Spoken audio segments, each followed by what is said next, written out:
So hey guys, Vinay this side. आज हम करेंगे हमारी class 2 DSSB Patwari part B की।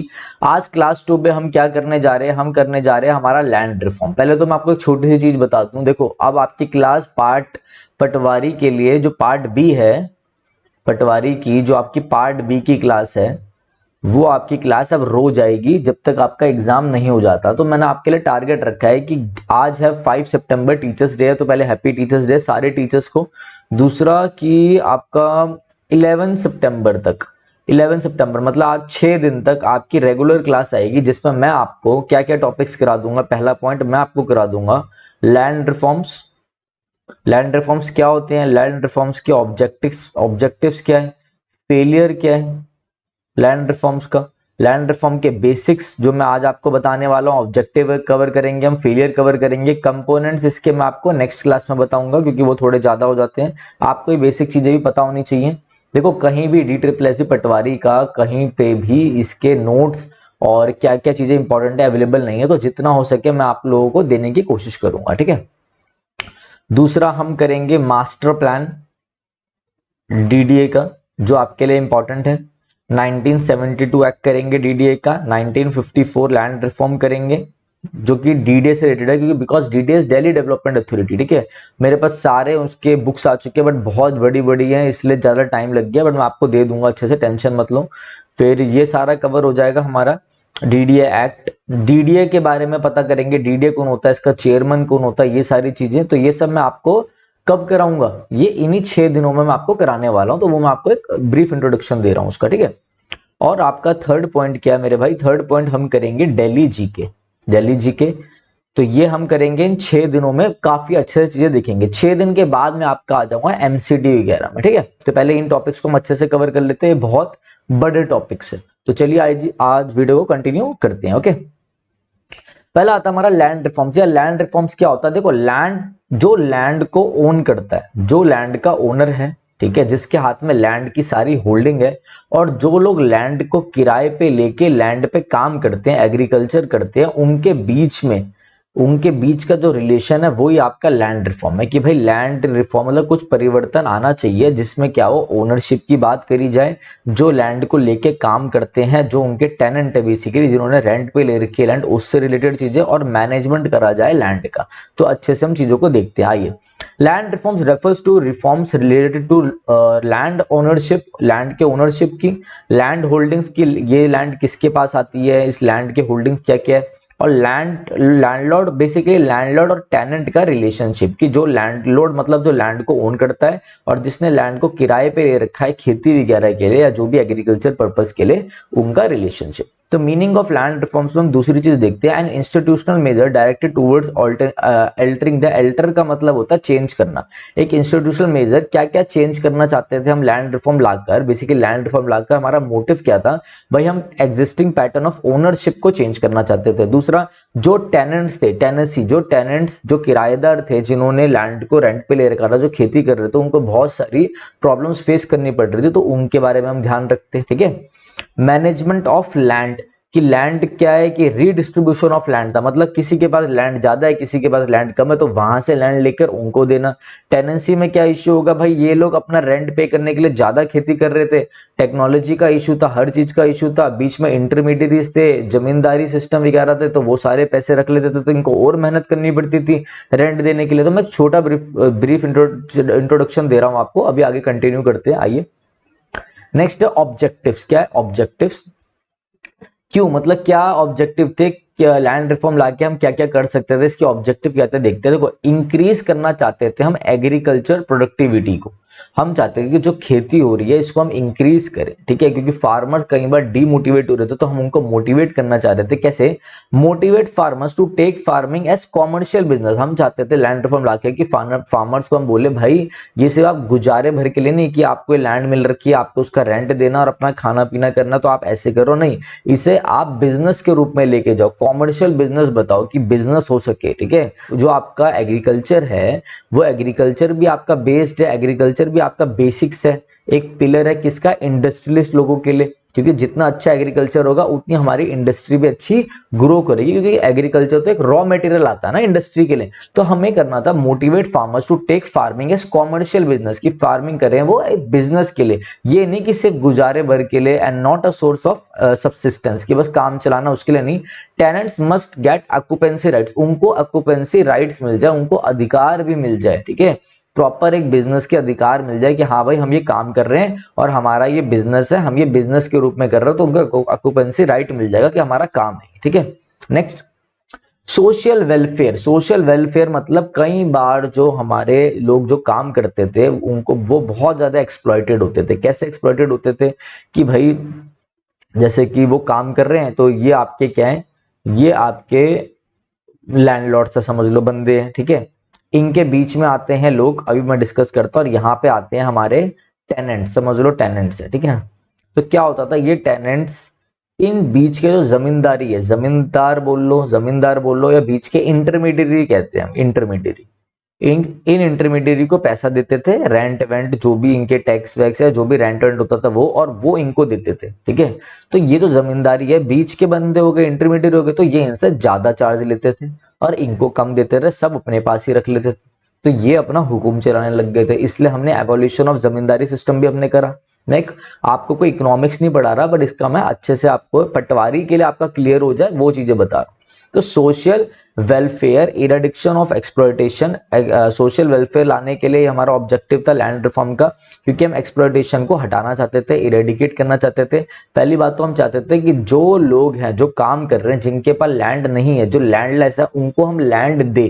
तो रीडिस्ट्रीब्यूशन कहते थे, रीडिस्ट्रीब्यूशन मतलब किसी के पास ज्यादा लैंड है तो उनसे लैंड लो। लैंड रिफॉर्म का मतलब भी यही था, ये वाला पॉइंट भी, कि उनसे लैंड लो और दूसरे को दो जिसके पास लैंड नहीं है, जिसके पास सबके पास इक्वल समान लगभग लैंड हो जाए। तो give land to landless through redistribution, ठीक है। दूसरा, पहला पॉइंट तो ये हो गया। दूसरा क्या था कि भाई ये जमींदारी को हटाओ, वरना ये तो इनसे पैसे ले लेंगे, कि इनसे पैसे लेते थे ज्यादा और इनको कम देते थे। तो एबोलिशन ऑफ जमींदारी सिस्टम करा, ये हमने हटाया। दूसरा, इंट्रोड्यूसिंग टेनेंसी रिफॉर्म, जो टेनेंट्स थे, जो किराए पे लेकर लैंड को लेकर लीज पे लेकर और काम करते थे, उसके लिए हम रिफॉर्म्स लाए, ठीक है। नेक्स्ट है इकोनॉमिक ग्रोथ। इकोनॉमिक ग्रोथ क्या, if agriculture is not prosperous it will hamper industrial growth. ये मैंने अभी आपको बताया था कि इकोनॉमिक ग्रोथ, अगर एग्रीकल्चर सही नहीं होगा तो हमारी जो इंडस्ट्रियल है ग्रोथ है वो भी नहीं हो पाएगी, एग्रीकल्चर तो बेस है उसका।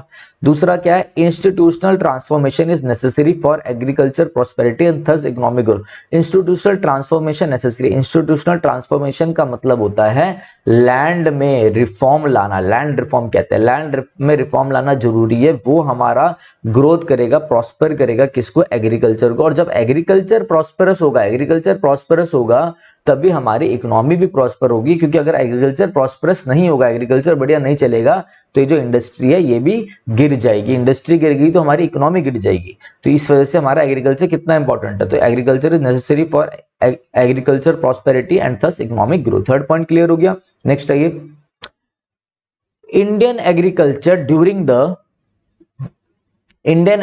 during the British regime suffered from a set of institutional constant and thus contributing to backwardness of agriculture। अब हम थोड़ी बातें देखते हैं क्या हुआ था जब ब्रिटिश का शासन चल रहा था, तब भी जो इंडियन कल्चर था उसको कैसा उसे सेटबैक कर दिया गया था। मतलब उस पर बहुत सारी इंस्टीट्यूशन में कि ये नहीं होगा, ये लॉ बना दिया, ये लॉ, तो उनमें कॉन्स्टेंट्स लग गया, मतलब रुकावटें लग गई, तो वो तरक्की नहीं कर पाए। इसलिए वो इंडियन जो हमारा एग्रीकल्चर था वो क्या हो गया, बैकवर्ड बन गया, मतलब पीछे रह गया काफी, and thus contributing to backwardness of agriculture. Okay, तो इसमें देखो प्रेजेंस ऑफ इंटरमीडियरीज, मैंने बताया था zamindar who were suppose to pay fixed sum to the government and thus behaved like owners of soil. जब यहां पर आपकी सरकार थी, गवर्नमेंट ने कर दिया जमींदारों को, और जमींदार यहां से जेड मतलब जमींदार यहां से इन जो टेनेंट्स हैं जो कि अपना खेती कर रहे हैं इनसे लेते थे और इनको पे करते थे गवर्नमेंट को। तो ये ज्यादा लेने लग गए इनसे, ये लोग तो ज्यादा पढ़े लिखे नहीं थे, तो ये लोग इनसे ज्यादा लेने लग गए और भी अपनी हुकूमत जमाने लग गए और ऐसा बिहेव करने लग गए कि हम ही हैं ओनर क्या, सॉइल के। तो इनको हटाना जरूरी था, ठीक है। Next, owners of soil reduce to the status of landless labours, ये मैंने आपको बता ही दिया। Frequent layoffs to of tenants resulting in tenants struggle and generate surplus but only to pay rent. मतलब भाई क्या हुआ कि टेनेंट्स को ये हो गया कि भाई हमें तो अब ज्यादा से ज्यादा वो करना पड़ेगा, सरप्लस हमें एक प्रोडक्शन करनी पड़ेगी जिससे हम अपना रेंट भी दे पाए, क्योंकि इतना ज्यादा चार्जेस हो गए थे और जितना गवर्नमेंट चाह रही थी वो गवर्नमेंट तक भी नहीं पहुंच पा रहा था जो उन्होंने रखा होगा, क्योंकि जमींदारों ने ज्यादा बढ़ा दिया भाई, ठीक है, बहुत ज्यादा। तो उनको रेंट पे करने के लिए भी ज्यादा सरप्लस अपना प्रोडक्शन करनी पड़ी, ठीक है। Next, sub division and fragmentation of holding, wastage of land and high cost of crop management. ये बहुत अच्छा पॉइंट है। देखो टेक्नोलॉजी थी, मानता हूं, ट्रैक्टर थे, बहुत चीजें थी, बट क्या हुआ, कुछ हमारी लैंड्स थी जो sub division fragmentation of holdings थी। मतलब अब देखो ये आपकी लैंड है, तो यहाँ पे आप आसानी से ट्रैक्टर इधर से चला के पूरा कर आके जो भी होता है आप कर सकते हो। बट अगर आपकी लैंड ऐसे है, देखो ऐसे, ये लैंड बस इतनी सी, फिर इतनी सी, फिर इतनी सी, फिर इतनी सी, मतलब छोटे छोटे टुकड़ों में बटी हुई फ्रेगमेंटेशन ऑफ होल्डिंग्स है, सब डिवीजन है, तो ये ट्रैक्टर सही से परफॉर्म नहीं कर पाएगा यहाँ पे, वो मतलब बहुत ही छोटी पड़ेगी। टेक्नोलॉजी का वेस्टेज हो रहा था यहाँ पे, जितना टेक्नोलॉजी का आउटकम आ सकता था ऑप्टिमम यूटिलाइजेशन उतना आ नहीं पा रहा था, तो वेस्टेज ऑफ लैंड था and high cost of crop management पड़ रहा था कि ज्यादा वो इधर ही ले गया कॉस्ट, फिर इधर ले गया, फिर इधर ले गया, रेदर देन एक बड़ी लैंड हो तो उसमें वो आसानी से कर लेते थे, ठीक है। ये ट्रैक्टर के एग्जाम्पल से आप समझ सकते हो। नेक्स्ट आइए कि क्या क्या आपको क्या क्या चीजें फेस करनी पड़ी, इसके ड्रॉबैक क्या थे। अभी हमने क्या क्या डिस्कस कर लिया मेरे भाई, लैंड रिफॉर्म के बेसिक डिस्कस करें, लैंड रिफॉर्म के ऑब्जेक्टिव डिस्कस करें। अब हम करें इसकी लिमिटेशन कि इसके क्या, क्यों ये सक्सेसफुल नहीं हो पाया, क्या इसके ड्रॉबैक्स थे, वो चीजें। तो पहली बात तो लैक ऑफ कमिटमेंट, ठीक है, जो कमिटमेंट करी गई वो निभाई नहीं गई, लैक ऑफ पॉलिटिकल विल, भाई पॉलिटिक्स चला गया कि बोला कुछ और करा कुछ और गया। दूसरा, लैक ऑफ कोऑर्डिनेशन, ठीक है, जो एजेंसीज बना रही है लॉ, ठीक है, जैसे कि हमारा आईएएस लॉ बना रहे हैं एग्जांपल, और जैसे हमारी सरकार लॉ बना रही है एग्जांपल, ठीक है, और जो ब्यूरोक्रेट्स आईपीएस वगैरह वो उनको अगर अच्छे से एग्जीक्यूट नहीं करेंगे तो फिर पब्लिक का भला कैसे होगा। वैसी जो लॉ बना रही थी लैंड रिफॉर्म, और जो जिनको लॉ का ध्यान रखना था कि एग्जीक्यूट हो रहा है, उनके बीच में कोऑर्डिनेशन का गैप था, ठीक है। फिर absence of up to date record, यही नहीं इनको मालूम था कि कौन सा लैंडलॉर्ड के पास कितनी लैंड है, किसकी लैंड कितने पास है, तो अप टू डेट रिकॉर्ड ही नहीं था, बेसिक्स लैक कर रहे थे ये।